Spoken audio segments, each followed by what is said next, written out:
Okay, this is the oral exam 1, covering chapters 1 through 6. And I had to pick three out of the 6 chapters, question on each chapter. First question I picked was chapter 1. It says, read through the description listed of the major social work positions. Which of the positions described most interested you? Position that most interested me was, I actually knew this before I even went back and looked over the chapter and the actual positions. I knew it was that I wanted to be in a field of like substance abuse counseling, some type of job in that field. It obviously go up in a position as time progressed, but I chose this position because of the direct effect that substance abuse has actually had on my life and the lives of my family.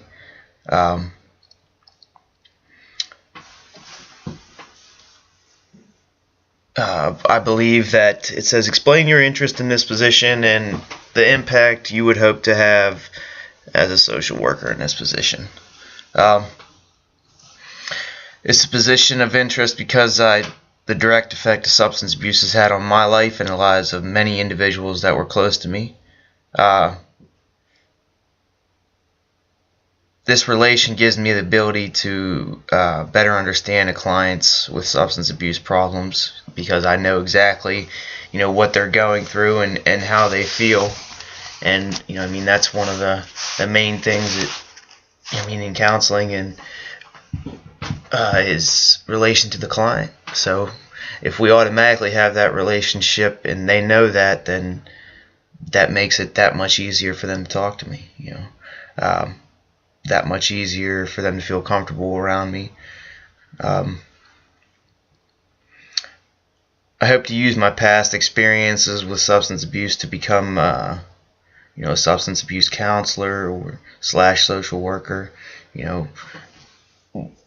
and because of my past, I already have the street smarts, so now I just add the book smarts with it, which, and I would, obviously use that to help as many individuals as I can. In my career, if I could say that I played a part in helping at least one individual change their life, it would all be worth it for me. I believe that I would be a tremendous asset to whatever field I would enter.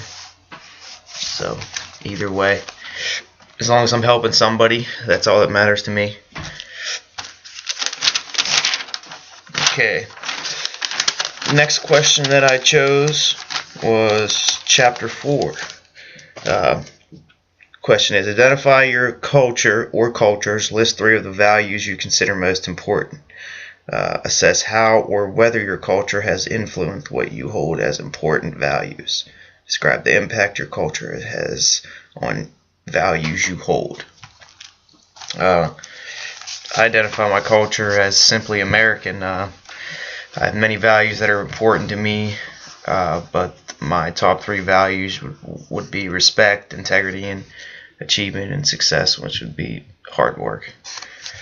I know that my culture has influenced me in what values I hold important to me. Growing up, my grandparents made sure that I was a respectable kid or a respectful person by teaching me themselves and reinforcing it by sending me to Catholic school. While attending school there, I learned how to be respectful. Sometimes I learned on my own. Other times I learned by being smacked with a roller from the nuns. The majority of the time I had to be smacked, I know that. One way or the other, my grandparents made sure that I learned respect, to be respectful to others and to myself. Another value that is important to me is achievement and success. This is something that I pretty much learned, visually over time. I saw that the only way achievement and success were attained was through hard work.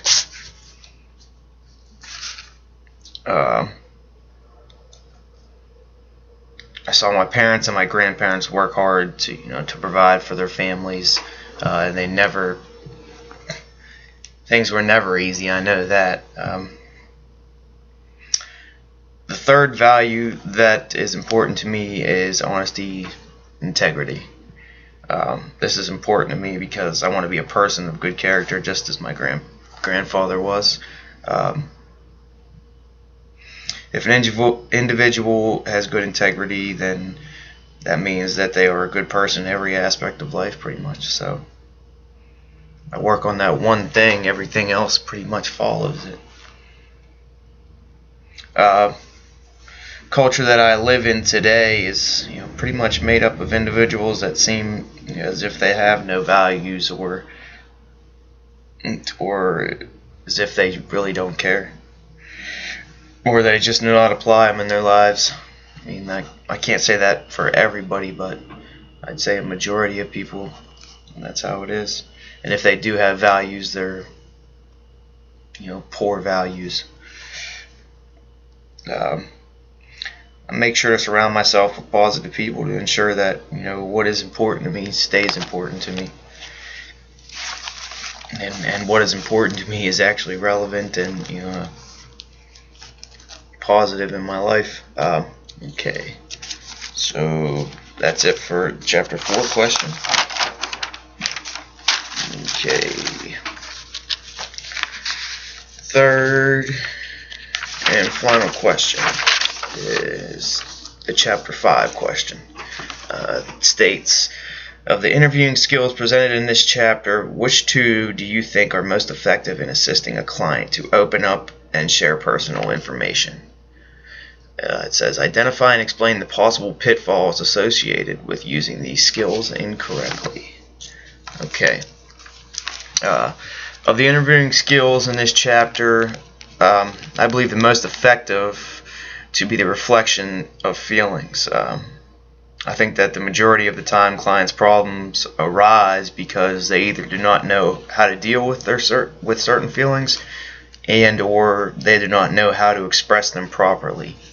I mean, a lot of people's problems have to do with feelings, one way or the other. So having an individual recognize their feelings and actually realize what they're going through, I mean, that help most problems out instantly. In doing this, I just need to be sure that I have developed a strong enough relationship with the client so that they trust me enough to tell me their feelings. I can't obviously just right off the bat, before pretty much only knowing a person's name, start asking about how they feel and telling them how they feel, because I really don't understand and I wouldn't want to pretend that I do.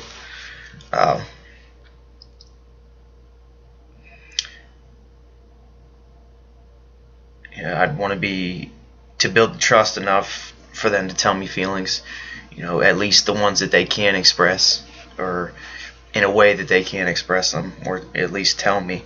I make sure I never force things, force feelings onto a client who isn't ready, because doing that, could possibly start a confrontation with the client, and it could damage the relationship between the client and the social worker. That could shut the client down, and once you do that, then you pretty much aren't getting anything from them, and the helping relationship isn't going to go anywhere.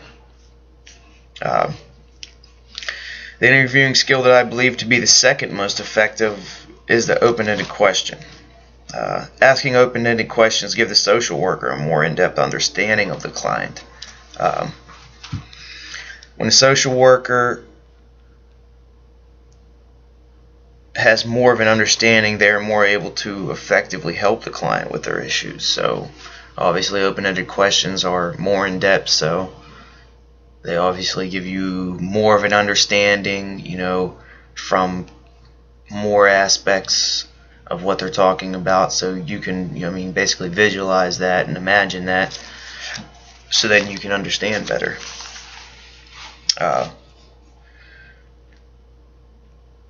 Questions that must be asked in the right way so that the client does not feel forced or pressured. Asking questions in the wrong manner can make the client feel judged, and they could become defensive. And close communication with the social worker, which isn't helping anybody, which is something you definitely do not want to happen. So it's of the utmost importance the social worker phrases their questions correctly, trying not to ask why questions, because they can come off as defensive or offensive, and